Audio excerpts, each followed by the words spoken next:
allude to a few bits and bobs in the talk. I've had the opportunity of seeing some of these slides already. The man's a legend, without any shadow of a doubt. He's caught a massive amount of fish. I was going to introduce him on the stage, but he's coming on himself, ladies and gentlemen. Dave Lane. Am I on? I am on. Right, over to you. Morning, everybody. Hope you're having a good show. Hope you brought plenty of money with you, because you may or may not have heard that I've just released a new book. If you're not aware, you will be in an hour's time, I can assure you. So what I thought I'd do, rather than pick a story from the book or a tale that people have heard before, I'd just sort of fly through the journey. It's the third book. I've been carp fishing for quite a long time. This is the first known picture of me fishing. I don't know quite what I was fishing for or what I was doing.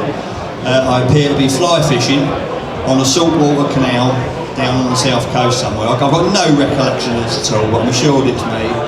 And this was scarily in 1972.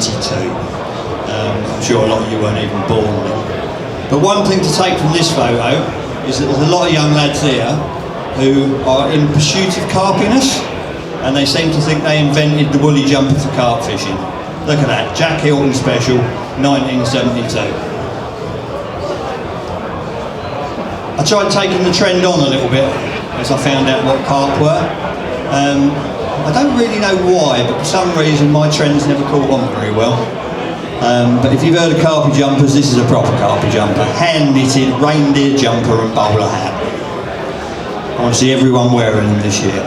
That is the way forward.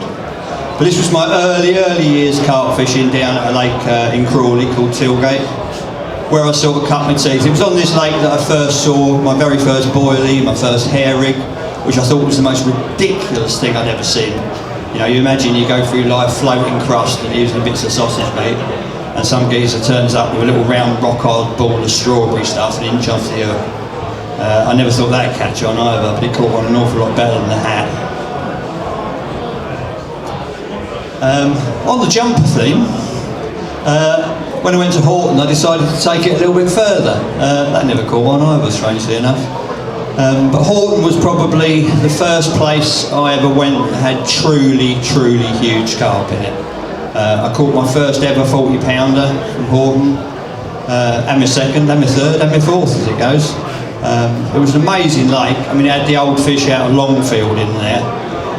They were all transferred, job lot, into Horton. To start with, it was a day ticket fishery, which didn't really go down too well, and then they formed a syndicate. And the nice thing about the Horton Syndicate, unlike a lot of syndicates, is that it was brand new. Every single member, it was their first day when it opened. So there was none of that hierarchy you get in syndicates, where you got people that have, someone's been on there 20 years and they look down on the new members and you've got to sort of break your way in. It wasn't like that at all. We all met up the night before the syndicate started in the car park. We all got royally drunk. And the next morning, we all pulled on and we were all on level pegging. Some of the most amazing fishing I've ever had. And I've never seen a 40 pounder. There was only half a dozen in the country. But it ended up, as they grew, there was 4 in there, which I caught. At 2.5 years on there. It was absolutely wonderful. And the good thing about that, because we'd started, like I said, with the syndicate and people you got to know through that syndicate. Some of them are still my best mates today, and that was, I don't know, must be getting on 30 years ago. I've hardly changed, have I? Almost identical. I dyed my hair since then. After Horton, I was didn't know quite where to go, to be honest. Now, I've always liked big waters, and I've loved big lakes. When my personal best was only £15.12, that was for a 110-acre lake down in Chichester. And that's always been my passion, really, has been the big lakes. I love catching big carp, but when you can see an angler on the other bank and you can see the far end, it doesn't sort of float my boat, really, as much as big lakes. You know, I like these lakes where you've got 2 or 3 lakes joined and the fish can use the whole lot, and there's bays and islands and not many people on there. A lot of people shy off of those sort of lakes, but they're perfect to me, because I always just think, I spend a lot of time walking, you know, all of my fishing, I walk. And I just think when you go around that next corner, you're not going to see any anglers, but you might see something fantastic. You might see fish showing, you might see a big one in the edge, and it's only you there to deal with it. It's like there's always opportunities on big waters. And the carp in big lakes tend to act a lot more naturally. You get a new wind show up, they'll go on the new wind. They're not reacting to pressure from anglers, they're just reacting to what carp naturally react to. And if they come across your food, they are more likely to eat it than they are in smaller, very, very hard pressured waters. As you can see, I was getting into my product development. By the time I got to Raisbury, I'd invented things like bivvy carpets, prototype bedshear cover, and mad jumpers. This was actually taken in February. This was the week after I'd been away on a sort of a winter social, because these big lakes get very, very hard in the winter.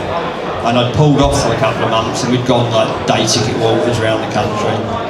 And I came back in February, and I went out here on the end of Bryant's Point, just because I missed the place really, and I slung out a single bait off the end. I wanted to fish on the end swim, but it was all flooded. But I slung a single bait out there, sort of waded out and put a rod on its own, put a couple of rods off the side. And a few hours later, it roared off, and I had Mary, 49 pound 15 ounces, which at the time was the biggest fish in England, and was expected to break the record. In fact, it did break. This is actually my second capture. This was in the April following, and it broke the British record that September. So very, very big fish for the times. But it was quite a catchable one, to be honest. Raisbury was a strange old place. There was a group of fish in there we used to call the Oddens, and they never came out. I mean, there was a big leather in there. The day I caught this, strangely enough, I'd seen the leather in my swim. There was a little spindly willow, and I climbed up this willow, and there was a little tiny couple of patches in the weed of clear gravel. So I came back down, I put the rod butt between my teeth, and I climbed up with the rod hanging out of my mouth, got right over the top of the water and lowered the hook bait down on this little bit of gravel.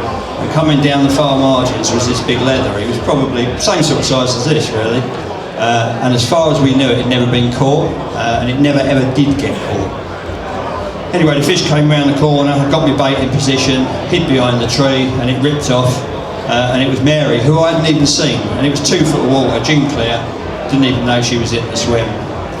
So I was pleased to get my first 50, but I was a little bit upset that it wasn't the leather, because that would have been the ultimate capture. Probably a fish of a lifetime.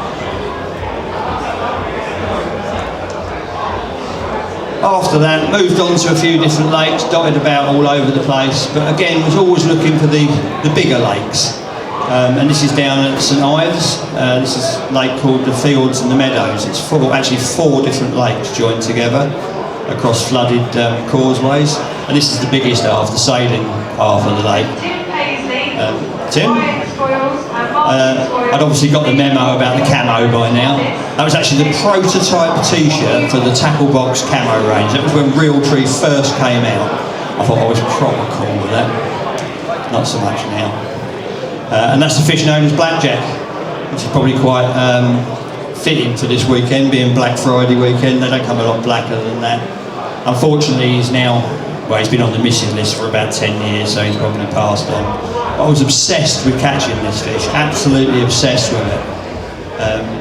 I did 3, well, not whole seasons, but 3 sort of springs on there. It used to suffer really bad from green algae, so come about July time, beginning of August, you couldn't fish it, it stunk. But in the spring it was glorious, it was clean, gin clear water, and I used to see this fish everywhere. And I had 3 bites in 3 years out of this lake, and I had them all from one tiny little bay that they get in before they spawn. And I've been up there doing a social with my mate Phil, and he was just going home, and he turned round and he came back and he said, I've seen a few fish in that little bay. So after he left, I went up there, and sure enough, this one, blackjack, and another one called the big round brown, which is the biggest fish in the lake. I mean, they were literally going along the edge of a reed bed. If this is like the reed bed, they were right there in about, not that much water, about 2 foot of water.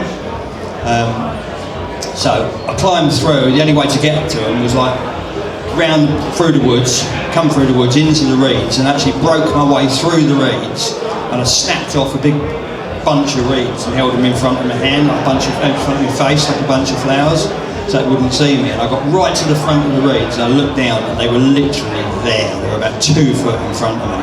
I had a single tiger nut on the end, and I just sort of lowered it down. There were any rod rests or alarms or anything, so a rod and a net.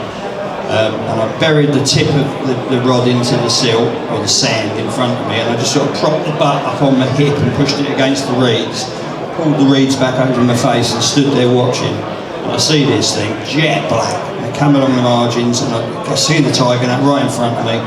And as it went over the top of the tiger nut, and I see it carry on going, I just thought, how the hell did it not eat that? Because these fish in there, they never used to eat anything. They wouldn't eat a boilie, they wouldn't touch anything.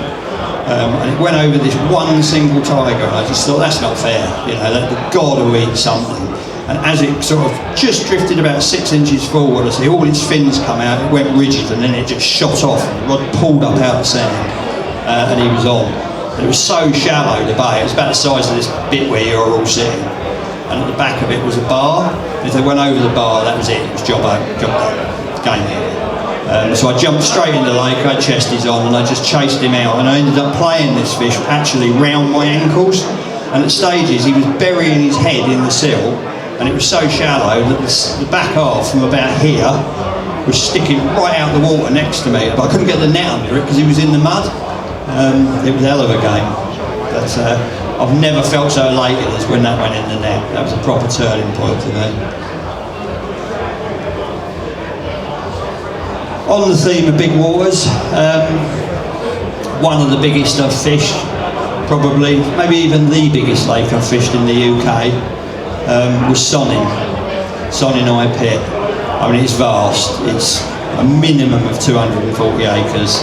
It changed quite a bit. They were digging over the back and it kept getting cut through into different bits and pieces.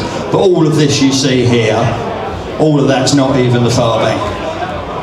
I mean, it may sound bizarre, but it took me a year to actually find how to get onto the far bank. At one end was a gravel workings, at the other end was a gravel workings, and all the far bank was out of bounds. And it's bizarre, you fish a lake, you've never even seen the other side of it. But I caught a lot of fish from this inbound section. This buoy here had a number 2 on it. We cut a swim here, called it the 2 buoy. And there were 5 bars that ran along the lake towards it. And I baited the end of all the bars with more bait than I've ever used in my life. Hundreds and hundreds of kilos of oilies went in there. Because it wasn't a natural area for the fish. But in the end, we managed to get those fish visiting every single night. And one of those 5 bars would produce every night. You used to catch a lot of bream, double-figure bream. But one of the bars would do 1 or 2 or maybe 3 carp in a night. And they were beautiful fish as well, absolute corkers. There was one we was after, it was called the Sonning Eye. It was a 50-pounder, but there was a lot of fish in there, like this. I mean, this fully scaled, he was absolutely beautiful. And they were made generally sort of mid-20s, scraper 30s, but very, very unlike me. I lived in that swim. I just fished it every single week. I didn't even look around the lake. I went to that swim, put in another 30, 40 kilos of bait, kept on catching. And I knew I created something unusual, you know, to create something. I'd changed the behaviour of those carp. They came to that swim to eat my boilies. That's the only reason they were there. I was catching them on the back of big winds. I was catching them in all the wrong conditions. I was there so long. I actually planted these to cheer up the photos, because it was very plain in the swim. So I went and dug some up from the riverbank and transplanted them there. So every week, same in there. I had it so off pat in the end. The bites were usually from midnight onwards. I never had anything after about 8 o'clock in the morning. But midnight was when they started. And what I used to do, I used to pack up the motor ready to go in the morning, so I would leave at first light. And I used to plod about the house as quietly as you like. And I used to slowly look in at one kid, another kid, missus. And as soon as they was all fast asleep, the second they were, I used to sneak out the front door and get in the truck and charge up there. And I'd done a bit of a crafty. You couldn't drive around. It was a long walk round to this top bank where I fished. But one day I was up there and I saw the electric board come in. And there's this big gate covered in barbed wire that stopped you getting in. And the guy just walked up, went through the gate, and I thought, he didn't even unlock that. So when he went out, I went and had a look, and they'd taken the pins off the hinges so that they could go and trim around the old pylons. So what I used to do was turn up at 1 o'clock in the morning, or midnight or whatever, lift the gate off the pins, drive around here, get the rods out, hide the motor in the woods, have a couple of fish, and then before it was light and anyone turned up, I used to take the motor back, put the gate back on hinges, all very sneaky, but caught me a lot of fish. On the second year, on the end of the first year, somebody actually caught the big one off my spot, which I weren't too happy about, but that's the way it goes. I knew he'd come from there. But on the second year, I found the far bank. I went around the far bank, I got a map out. I mean, you couldn't walk around there. You had to go out, get in your car, go out on the road, go out of the village, go on another main road, come down. There was a garden centre with a gate and a little path into a gravel workings. And we, how can I put this? We cropped a chain on the gate and we put another padlock on it as well as the one that was on there. But what we done was we picked an old rusty padlock so that no one ever noticed it was different.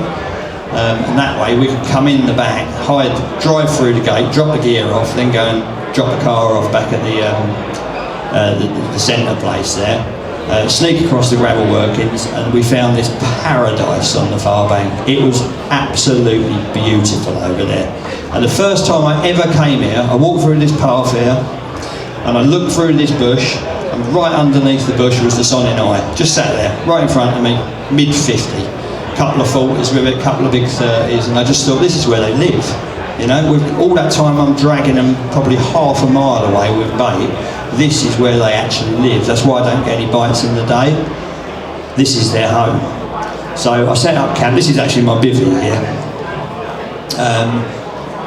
Rods covered up. There's a reason why the rods are covered up. There was a guy around there called John. He was a nice lad. Angler, used to get on really well with him.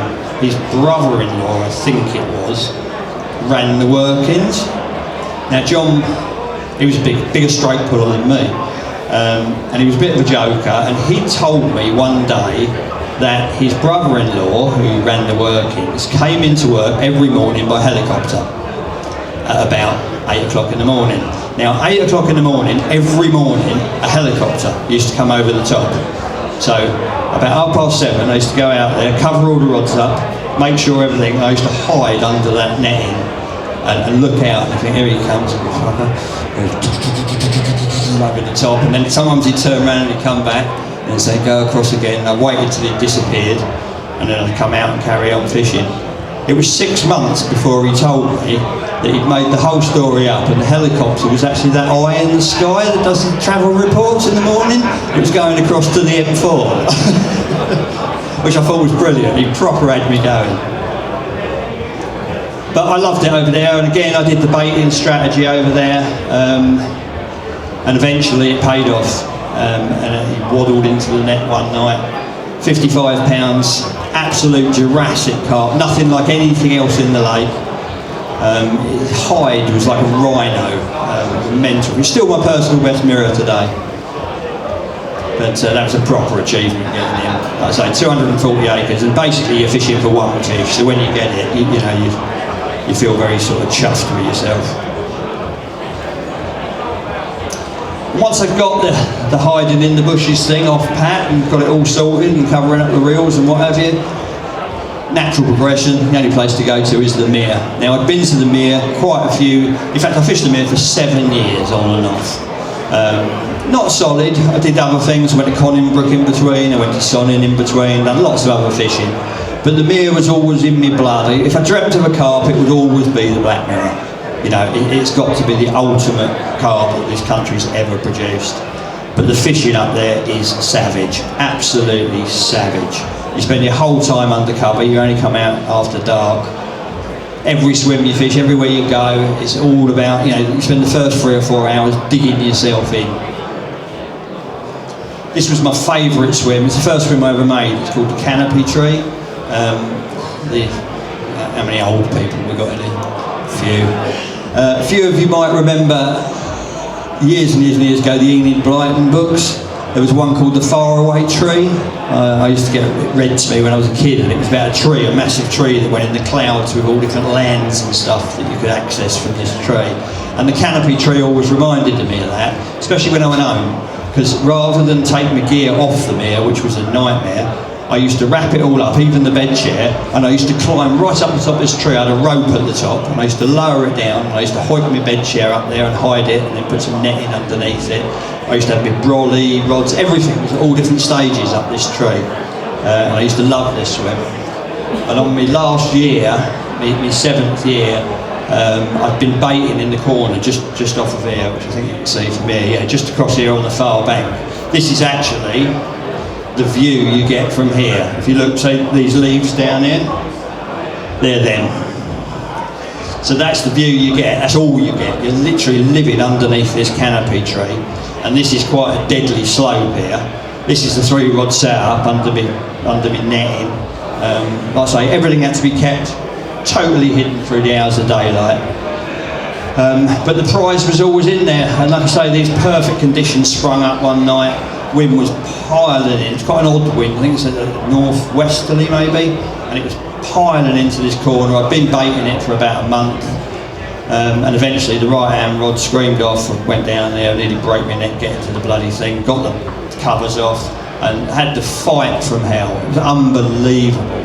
At no stage did I wonder what I'd got on the end. I was just playing this fish, and I was more worried about it going through the other 2 rods, because I'd had to boat those 2 out. And it was the last trip my boat ever made this session. It had that many holes in it, it was just like a pancake. And I knew that if this fish wiped out them 2 rods, that was me. I couldn't fish. You can't cast from here, it's quite a deep margin.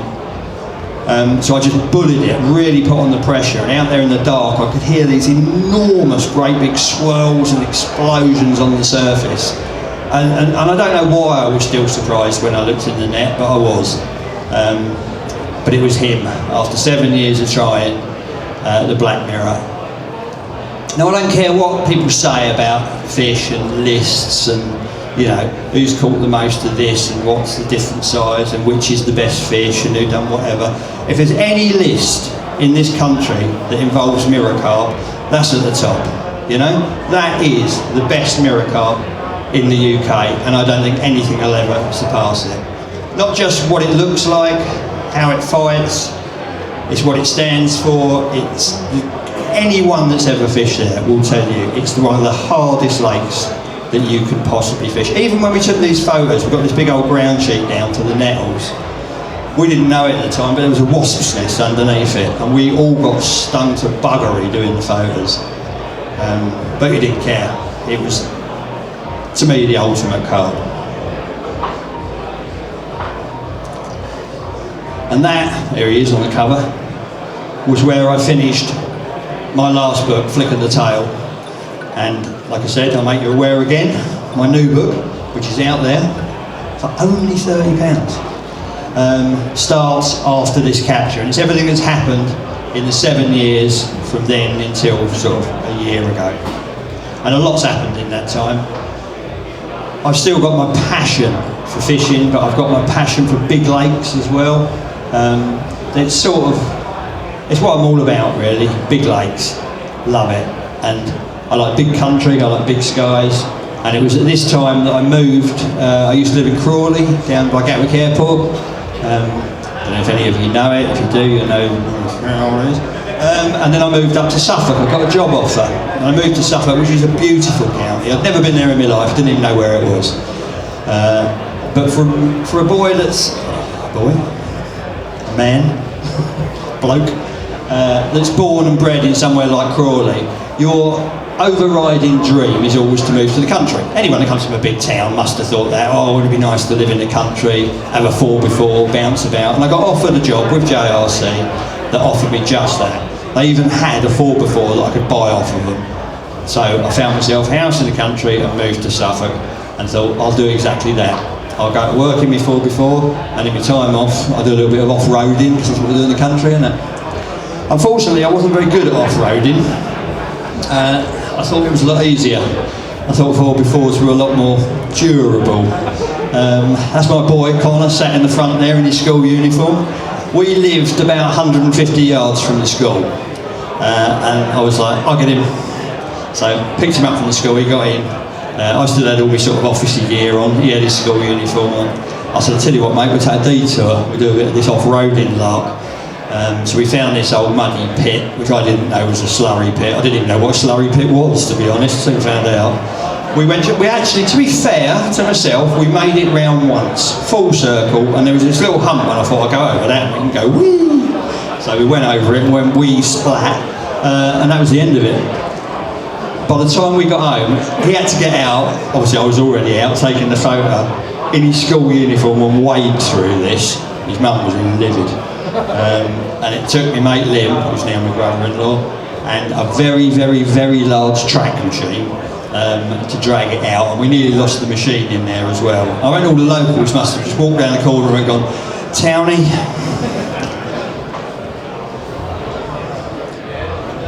Oh, the clicker's stopped clicking. Make me click a click. Oh, it clicked. Did you do that or did I? I did it. Uh-oh, this could go wrong very quickly. Hang on a sec. The clicker's broken. Now, fix that. I can break anything, mate. I am the ultimate tackle tester. They give me stuff from work, because that's what I do. I help design and test tackle, and they give me something, and if I smash it, give it back after a month, they go, brilliant, that's 2 years in normal ends. I literally, anything. My missus now, she's got a Range Rover, and when I first met her, got in a Range Rover, proper posh car, never been in a Range Rover before, Range Rover Vogue, lovely. Got in it, sat in the passenger seat, looked down and said, bloody hell, look at all them controls, what does that one do? And this one with like a 4-wheel drive, off-roady button like that. I pressed it with a finger, it snapped clean off in my hand. I was like, you'll get used to this. But yeah, anyway, the fish up there in Suffolk, I thought I was moving to a bit of a carp desert, to be honest, but it didn't turn out to be the case.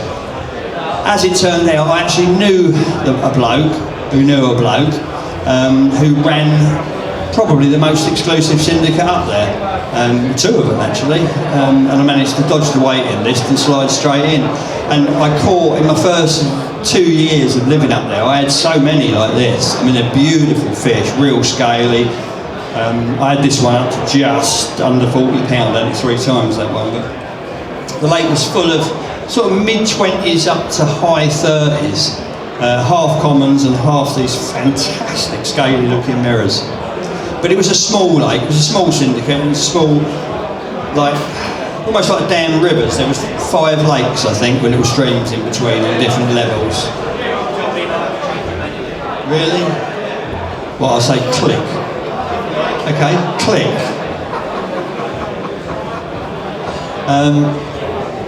But yeah, those small waters, they don't hold my interest for overly long, and I went off and I did other things. I mean, this isn't an entire story of everything that's happened, Christ, we're beer all day. But one of the lakes that I ended up on that really, really sort of caught my imagination and got my fires burning was here. This is just one very, very small corner of Black Swan at Dinton. I'd fished Dinton before on White Swan, which is the smaller, well-known one.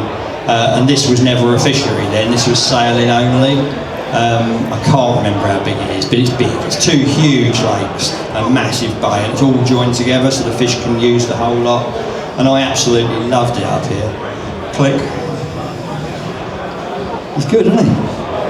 And I got off to a blinding start. I mean, I didn't realise at the time, I didn't really know a lot about the fish that was in there. But I had this one on about my 3rd trip, and it's actually one of the biggest carp in the lake. It's a fish they called a unit, but to me it was just a carp. It was about mid-30s here. I think it's considerably bigger than that now, mid-40s. Absolutely blinding fish. And it was just the style of fishing up there. It was everything I really wanted. You could use boats, sort of a limited use of boats. You could go out, look at the bottom, you could put markers out, you could bait up. You could even pick up your rigs and move them into a better spot, but you weren't allowed to take your rigs out with you, which was a bit of a strange rule. But anyway, you could use boats rather than not. Had a big path around it. It was in a public park. I loved it up there. Click. And the fish, like I say, the fish were stunning.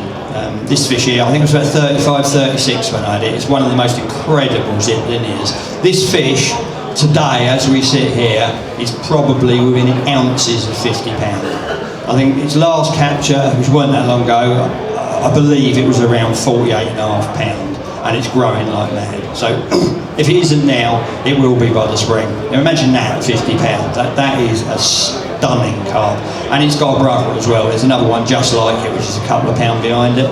It really has turned into a top-class fishery, and we always knew it would do, to be honest.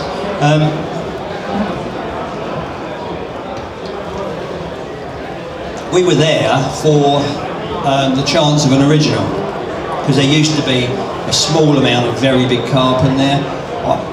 I think we were a bit late for them and a bit early for these, to be honest. You know, I mean, don't get me wrong, I'd catch fish like this every day. I'd love it. But now they're an awful lot bigger, and none of the proper old originals ever got caught, so I think they're probably gone now. Click. Where's my clicker? Padua. I've got him the year, I think it was his first summer. He absolutely loved it on Black Swan. This is the dog walker path, goes all the way around the lake. Now they don't turn up till about 6 to 7 o'clock in the morning. And this was probably about 10 minutes beforehand. Every morning, this is behind my favourite swim now by the sailing club. He'd go out there and he'd sit on that bench and he'd just look like that, and then he'd look the other way, and then he'd look this way, and then he'd look that way. And he was just gagging for the dog walkers to come. And once they turned up, you'd probably get somewhere in the region of 100 dogs throughout the day would go past you, and he would play with every single one. He used to crawl into bed at night, absolutely knackered. A lot of the anglers up there don't like it. They don't like the fact that the public are right next to you. I thought it was brilliant, because you get to know, as I'm a dog lover anyway, through my dog I get to know their dogs, and I get to know them, and you get all these mad characters, all these really bizarre people all around. And as a writer, if you like, that's just fuel, that's just fodder to write about, you know. Every time you see something that's just totally off the wall, you think, oh, I'll take some notes of that, I'll get that in the book. So the book's full of stories of absolute lunatics, and not just me. Click. Talking of lunatics, this was on Black Swan. This was taken an hour after my mate F, the one in the middle, broke the lake record with a £50 common, which in itself has got quite a story attached to it, which I'm not going to recount now because it's quite a long one, but I was convinced I was going to catch it, and things happened, and anyway, he caught it. We just had a barbecue, we'd had a few of them speckled ends. I was just walking off back to my swim, and he had a bite, and he had the biggest fish in the lake, this £50 common. So we drank the rest of the beer, and we had a wild old time. It didn't end up all that good in the end, to be honest. It sort of led to a set of circumstances that led to us looking for somewhere else to fish, really, but at the time it was great fun. Click. So we ended up Footloose and Fancy Free. We did a little bit over the North Met, which didn't go too well either. But we ended up here. This is Brogborough, probably the second biggest lake in the UK I've ever fished. I think it's 220 acres. It's a little bit different to my ideal water, as in it's just vast. It's just as far as you can see is Brogborough in every direction. It's basically one big long 1,100 yards stretch of water, and it bends round into a huge bay. That's it, it's like a welly boot shape, if you like. But no one was fishing it. You could use boats, you could do what you like. There was 2 rules when we joined it. This might be different now if anyone's thinking of joining it, because I've heard it's got a little bit busier, and maybe things have changed. But it was just left alone when we fished it. There was 2 rules. Wear a life jacket, and don't leave your markers out in the lake. Because you get these. That's a long way across there. In fact, this line going through there is only halfway. It's just the way that the camera's caught it. So that's probably 400-500 yards across. And that there, that looks like it's probably a swan coming through your swim, is actually an old boy of about 65 swimming, practicing for this, is it called a triathlon, where they do the biking and the swimming and whatever the other one is, get the bus probably. There was a group of them, there's a sailing club at one end, or water ski club or whatever it is, and they used to go there every morning, get their wetsuits on. They're all ancient, and they'd get in and they would swim. I mean, fair play to them. 1,100 yards up there, and then back, and then back, and then all bugger about in the middle, and you couldn't leave markers out in case they got tangled in them. I couldn't believe it the first time I went around there. I'd seen these people swimming up and down, and one morning I was up that end when they came in, so I sort of went through the gate, was open into the sailing club, and they all climbed out, and I expected them all to be like, you know, Charles Atlas, these uber fit 25-year-olds, and they were these elderly gentlemen, bloody sight fitter than me, I can tell you. But I absolutely loved it. It was a beautiful lake, I say. Do what you want, suited me down to the ground. Click. It was an old brick pit. All the margins were full of bricks, Marston bricks, which apparently are quite a famous brick. And I'm not 100% sure, but I believe they used to make them in the pit when it was dry, because all of these bricks in the margins are rejects. So literally, you look in the edge and there's bricks everywhere. So for a barbecue, it was perfect. You know, all I used to carry around with me was 2 grills and a bag of coal. And by the time me and my mate F had finished on there, every single swim had a brick-built barbie in it, because we like a barbecue. Click. And the fish, because it's a big pit, behaved exactly like fish should. This actually there, that little line is one of our marker canes. If you've got a new wind blowing on there like you did this day, the fish would follow it and they'd show like mad. They really would. They were showing so much out by this cane. It's one of S canes. Like I said, I'm sure I can get a photo of one in the air, and it took about 10 or 12 clicks, and then I got this one. Quite a decent common that was actually. You can see his peck sticking up in the air there as he went over. And they moved down there en masse that day, and I had about 7 fish. Click. They were absolutely beautiful fish in there. Gorgeous, but a bit like Black Swan really. I think we were there a little bit too late. We'd found photos of fish that used to live in there 30 years before and had been caught up to about 8-9 years before. Then they put these stockfish in 7 years before, which didn't grow very well. I mean, they're stunning carp, but they were still only about 22, 23, 24 pound. And I'm not saying the big ones weren't still there, but I never saw them. I'd done that one whole season on there, and I didn't. The biggest fish I saw was about 35 pound, and that looked like quite a new one.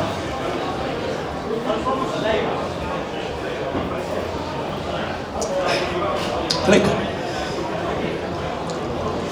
But that's from the top bank. This is where I had that big hit of fish. I was actually catching them off the edge of this reed bed here, and every single fish I hooked, without fail, went round the reed bed, and I had to go out in a boat round the reed bed and land them on the other side. I had a couple out here by this island. But the reason I put this photo up, I actually took this on my phone with one of them panoramic doogies. This to me is what I love. I quite often look at this photo and wish I was back there. That's big carp fishing, big pit fishing to me. You've got absolutely everything. You've got this new wind, you've got this coloured water where it's churning and digging into the banks under my feet. The islands, that huge vista in front of you, and that huge wraparound sky. That's what I want to wake up to, you know? I don't want to wake up to being able to read the paper of the bloke on the other bank when he's having his morning cup of tea. I want to see that big water and those big skies. Click. Now click, wouldn't it? Talking of big skies, they don't come much bigger than this. One winter, I think it was November time, it was just getting bloody horrible over here like it is now, cold, nasty. And we got a call from a friend of ours who's a guide in South Africa. And he said that the South African Tourist Board, in conjunction with the South African Carp Society, would like to pay, I tell you, would like to pay for me and my mate F and his brother Nick to go to South Africa for 10 days carp fishing. Were we interested? Yeah, we was interested. First thing was, what's the temperature like over there? Oh, it's about 35. Yep, that'll do. So we got on a plane to Joburg. All our gear was provided. We just took something of our own. I think buzzers and reels or something, a few bits of tackle. And we flew out to South Africa. Man, what a place. It is unbelievable. Click. The carp out there, I mean, look at the mouth on that. That's never seen a hook in its life. And we were fortunate because we had this privilege of being invited out there. They gave us access. There's a lot of big waters in South Africa, but the fishing's quite limited. So you might have a mile. This particular lake was like 1.5 miles long, 1/4 mile wide, and you were only allowed to fish the first 200 yards. That was it. That's all we were allowed on. But to us, they just said, do what you like. So we drove halfway along it into the bush, the brush, the jungle, whatever they call it out there. Made a couple of swims, cleared an area for all the tents and the camping stuff, and fished water that had never been fished before, and it was absolutely outstanding. Click. Big carp, fight like mad, drag you out in the lake. There was, we've got a new clicker. Ooh. I was enjoying saying click, something the servant, I'll say tea in a minute. Yeah, there was quite a lot of snags in the lake, so we spent quite a lot of the time wading out and trying to unsnag them. We did have boats, but what the hell, it's 30 degrees and this was a lot more fun. Let's try my clicker. Oh, it works. Most of the bites was, as you'd imagine, first thing in the morning because it gets really hot, and we used to spend the rest of the day drinking cold beers, playing in the water, like big kids splashing about. But Africa's a funny place.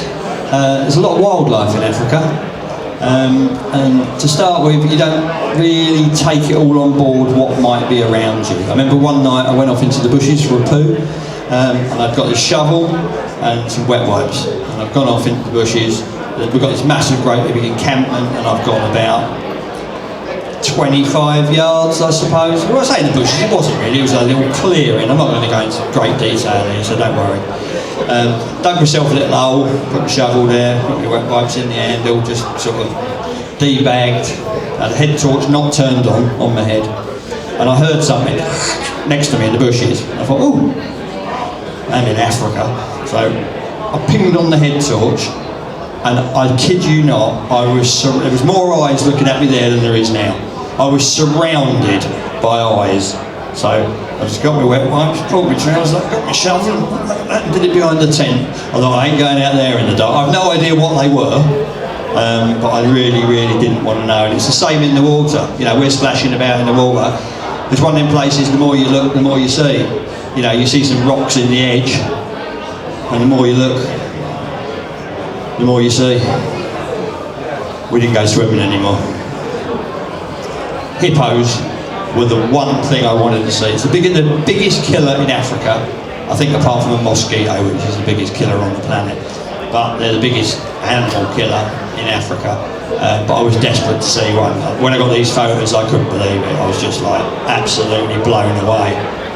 Bear in mind, we're only living in these little canvas tents. One night, 2 o'clock, 1 o'clock in the morning, something like that. We were still all up actually. We had the old iPod going under the shelter, and we were having a few beers, we'd had a barbecue, we were sort of just thinking about going to bed. And I had a beep on one of my rods, and it roared off, and I just went to run out, and the guide, Steve, he grabbed me by the back of the hoodie, he said, whoa, you should slow up, boy. He said, I think that's a hippo. I said, Christ, you are a good guide if you can tell what, you know, a hippo run from a fish run. He said, no, I heard it. He thought he'd heard one blow. They walk along the bottom of the lake. I don't know if you know, but they actually walk on the bottom of the lake. I'm fishing about 30 yards out, and what had happened is 3 hippos. We found out later there was 3 because we see them the next day. Mummy, Daddy, and baby hippo. Had walked round the corner out of this bay and walked straight through my lines. And sure enough, the second rod went and the third rod went. We all come running out of the tent wanting to see the hippos, but all shit scared of the hippos. So it was like a sort of a little cyclone. You're running down like that and you realise you're at the front, and you just give it like that, and then someone else is at the front, and then they're at the back, and we're all going down there thinking, oh my God. And Steve said, just let them go, just leave the rods. And sure enough, they went round the corner, they got off of my lines, but Nick, F's brother Nick, who was just round the corner, he actually hooked one, or got tangled in one. The hippo didn't know anything about it, but he did. It completely emptied his spool, took about 500 yards of braid off him. There's nothing he could do about it. And then just as it emptied his spool, much further down the lake, we heard one come up and give it the big and go back in.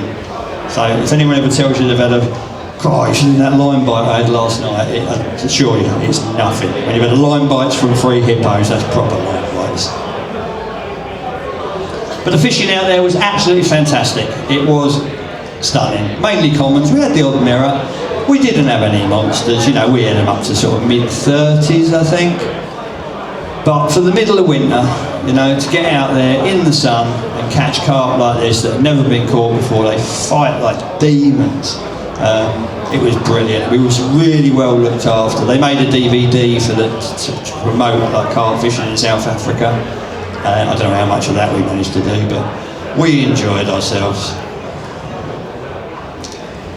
This, amazingly, it's blew my mind. I mean, I've seen them in the zoo. I'd gone off to make a phone call. There was obviously no signal there, but near the entrance to the park there was phone signal. I'd gone up there to make a call, and I'd come back, and I'd just gone round into my swim. For some reason I went back out of the bushes, but I think the van was parked there or something, and I'd literally walked round the corner of a tree, giraffe. Now, not a lot of people have seen a giraffe as close as that screen. They are enormous, and I mean they are bloody massive. And I just walked around and I was like, Jesus Christ, giraffe! And he sort of looked at me and said, bloody hell, person. And we stood, there was a little standoff, and then he turned and he ran, just before I did. He disappeared. As soon as he hit them trees, he'd gone. How do they hide? I mean, it's not even like he's got a decent camo, is it? It's worse than my old jumpers. You know, it's all green and he's brown and white. Just completely disappeared. But that was just, I managed to get the photo before he went. It was just amazing. And there was stuff everywhere. There was wilder things and antelopes and whatever they're called, you know. Big deers, big pigs, everywhere, just chomping around all over the place. Hippos, the lot. It was absolutely fantastic. And before we left, we went to a place called Kruger. Now, don't imagine Longley, right? We're not talking Longley. Kruger is a section of South Africa between South Africa, my geography is not that good, between South Africa and one of them other ones. It might be Rhodesia or Mozambique or whatever, out the back. It's the size of Wales, right? So you get let in the morning and they say to you, if you get out your motor, you get eaten, it's your fault. It's not, they don't feed them pork chops at lunchtime. You're not in a big bus with stripes down the side looking like a zebra. You're not on tour. You're where they live. Now, people come from those more war-torn African countries that my geography won't allow me to remember, and they sneak through Kruger because it's an easy shortcut. It's a shortcut into South Africa. They have no idea how many of them get eaten, but it's a lot. It's proper wild. We was going round, and they call it the Big Five. You go around there and you're looking for these, you're looking to see a leopard, a lion, a rhino, and the other two. Anyway, we saw the Big Five in a day, which is unheard of, and got photos of all of them. But the best, the most stunning of the lot was this fella. Now, you might have to look twice before you can see him. Their camo's really good. Better than mine, better than the giraffes. We pulled up, got the window down, I got the zoom lens on the side. Stephen spotted him, he said there's a leopard there. And I was looking, I was like, bloody hell. Got zoomed in on him. F, who sat in the back, we're in like a little people carrier. He slid the door open. We're 20 yards from this bloody leopard. They kill things. He slid the door open. He sat there and he's going, here then. I said, it's not a fucking cat, F. Well, it is. It's a very, very big cat. But sure enough, it's looked, it must have thought, really? Really? There's a can of dinner over there. So it's come around the corner, I'm zoomed in on it. Boom. That, to me, I mean, that's the best photo I've ever taken. I mean, he's proper. You know, he's in the wild. I haven't taken that through the bars of a cage. That's Mr. Leopard in his natural environment. Like I say, absolutely stunning place, Africa. Loved it. I got a photo just like this of a lion as well as we was leaving the park. Crazy place. I would recommend it to anyone. And I'm not on commission. Anyway, when I came back, you know, I've done a few big lakes, I've done a few big challenges. I've had the Black Mirror, you know, fish broggy, fish black swan, been to Africa. I'm looking for a challenge, and there is no bigger challenge in this country at the moment, I don't think, from my mind, than the Burfield Common. You know, Burfield's a fantastic place. I've always wanted to fish it, and the reason I'd never fished it was I thought to myself, that's going to take me years. I'm going to retire onto that water. You know, that's going to be my final frontier, if you like. Burfield Lake, 95 acres, it says so there, look, 95 acres. And it's all of this, it's all the bits light blue, it's not the dark blue bits, but it's this, you know, you've got all this fantasticness. It takes you about 4 hours to walk around it. This is part of it, this is joined by a little channel. In fact, I had my first ever carp out of this corner. And it's just one of those lakes where you just walk and look, walk and look, walk and look, and you never know what's going to be around the next corner. Unfortunately, all of this was out of bounds, all of this side, and amazingly for me, I never set foot in that at all. I know you don't believe me, but I didn't. I really never, I was so wanting to catch that fish that I didn't want to risk my ticket at all. Well, not too much. But the fish was renowned for being caught from these areas. Always had been. All its captures had been east of that point, apart from Aussies, who caught it from there. So it had never been caught from this bit. Apparently it had been hooked there, but not landed. I don't know why that. Well, I do actually know why that is, because I know how it fights, and I think in these smaller areas it can't use its power as much. But anyway, started off on Burfield and absolutely loved it, really did. It's the most beautiful place. Unfortunately, it is covered, that the main section that you can fish where it says Burfield Main Lake is covered. There's 42 sailing buoys between here and here. That's a lot of sailing buoys. And you weren't allowed to use boats. I managed to talk them into letting us use boats to land fish. I said, this is madness. You've got one of the best fisheries in the land, and you're going to risk those fish being tethered to buoys. It's crazy. And he did agree with me, the guy that ran it, and he let us use boats for rescue purposes, which made it a lot more fishable. But yeah, absolutely beautiful lake. There's a lot more fish in there than people will have you believe as well. Some good fish in there. Obviously you are there for the common, but you know, I love catching carp. Could be a bit mad at the weekends, you know, there's not a lot of lakes where you set up and 4 blokes go past you on a sofa at about 70 mile an hour. It's not your daily occurrence. But most weekends up there were mad. You can see all the boys actually sat out there, or some of them. Most weekends were madness in the main section. But I used to sort of rock up on a Sunday, tuck myself away for a little while, and as soon as it started to get dusk, they'd all disappear. This is on the back of one of the points, probably one of my favourite swims. I had some good hits of fish off of there. This is the main speedboat channel. It's quite shallow through there. Excuse me. About 5 foot deep, and it's kept clean. It's very weedy lake, but it's kept clean because all the speedboats channel through that little bit. And I had quite a lot of fish off of there. I had some big hits as well. Once you get on them up there, you can get fish like this. You can get numbers, you know.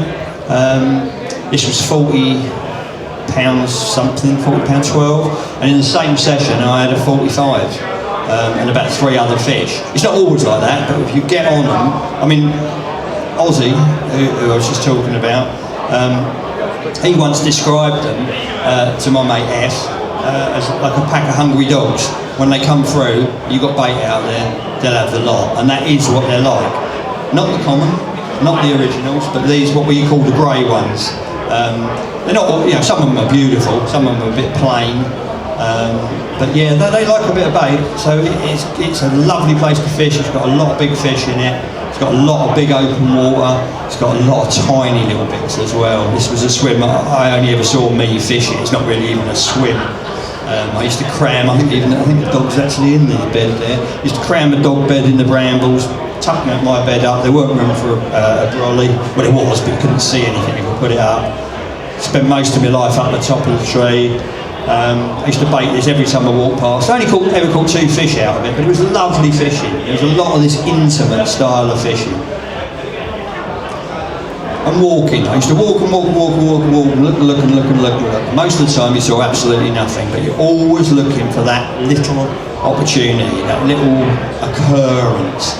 And I was right up the top, as far as you can go on the lake before you get to a little dead end. It's a tiny, shitty little bay. The bottom's horrible, but it's a renowned place for the common to sunbathe. And I walked in there one day, and I'm hanging out a tree, and I seen this, and I thought, oh, there's one. I thought, he's not a bad one. You sort of come round, turn, see the scales, you think, oh, he's a common. And he turns around in front of you and parks, and you just think, Jesus Christ, there's only one fish that can be. Now, knowing what we know now, this fish never gets caught before spawning. It did this year. All its captures have been after spawning, and it's usually a mid-50, 55, 57. It got caught this year over 60 pounds. So I reckon in that 60th of a second when I press that shutter, you're looking at a 60-pound common there, right in front of it, there. No chance of catching it. The bottom, like I say, thick, black as silk, blacker than this stage is. He doesn't feed in there, but he shows off in there. And I set up outside the bay and someone else beyond that. We tried everything, but it weren't to be. So I returned to the main section of the lake and fished it how I like to fish, which is over bay. Because of the boys, I'd gone back to the owners and I'd got permission to make a swim.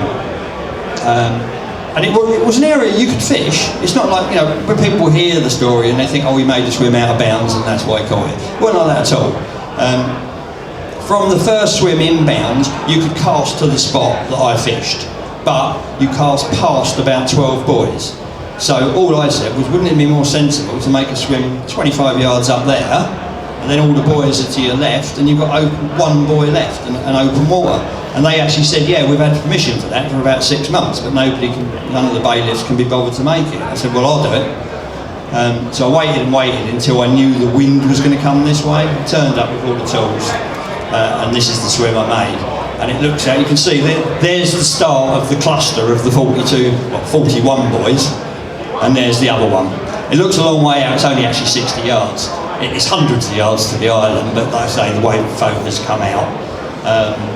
So from here, I could fish all of this area that you could reach from up there, but now I could fish it safely, and there's a bar out here, I could fish out on the bar as well, which you couldn't reach before. So yeah, it was an absolutely ideal spot for a swim. First morning in there, it took me all day to make it. First morning, I've had a fish at first light, and it's one of the originals, mid-30. Beautiful old fish, lovely fish. I think I followed that up with a tench, put the rods back out, and then I used to do video blogs on there, lots of them, and I flicked the old video on and thought, I might get. Oh no, they started jumping, that was it. I was fish jumping right out by that island. So I set the video up and I thought, I wonder if I can actually get some footage of a Burfield carp in the air. So I set it up and I pressed play and gone round the corner for a wee. And while I just heard this run, this absolute melter. Now, some of you might have seen the video is mental. The take is just single note and the fight is out of this world. I played him, my camera runs for 30 minutes before it times out. It timed out before I landed it. I played it for about, I don't know, not long, 5 or 10 minutes from the bank, and then it made it round the buoy. So I went out in the boat, and I've got video of me being towed right across the whole screen, off the other side, and then it's like Benny Hill. 2 minutes later, I come back the other way. The boat's like that, up on its tip, and this fish is just going and going and going. It must have taken me about 35 minutes to get him in the net. And again, like with the Black Mirror, I never actually thought, oh, I wonder if this is the common. I just thought, bloody hell, this thing can pull. I had a metre leader, coated leader, and I had about 3 inches sticking out the water, and I reckon for 20 minutes it didn't go down and it didn't come up. It stayed at exactly the same depth, and it just towed me up and down, up and down, up and down. And then he came up, hit the surface, rolled over backwards and went in the net. And it was the Burfield Common, £55. When I was picking the photos for this slideshow, I felt I've never used this one, it's bizarre. But I looked at it and I thought, that's actually how I felt. I don't know whether to laugh or cry or scream or whatever. I didn't even know what emotion went with the capture of the Burfield Common. I mean, later on that evening, when I'd had about 10 pints of speckled hen, I knew exactly what emotion went with the Burfield Common. I was the angler with the biggest stump in history. But at the time, it was just wonky teeth, big smile. It was incredible. I'd only been there 10 weeks.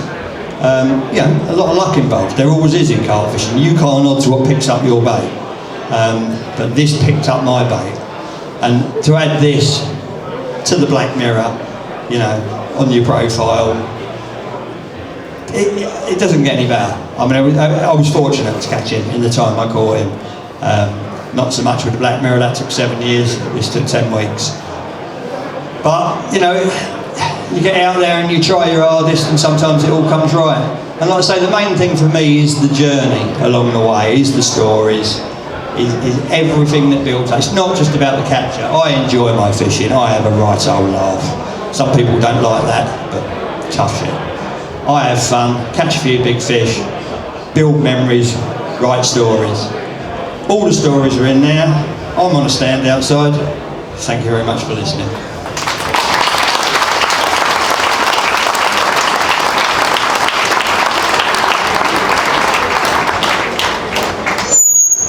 Ladies and gentlemen, Dave Lane, what an absolutely fantastic show, an inspiration to us all. We've got some more brilliant entertainment on. We've got about an hour now, guys, where if you'd like to recharge your glasses, go and get some grub, have a look around the trade stands, and then be back here for 1:45.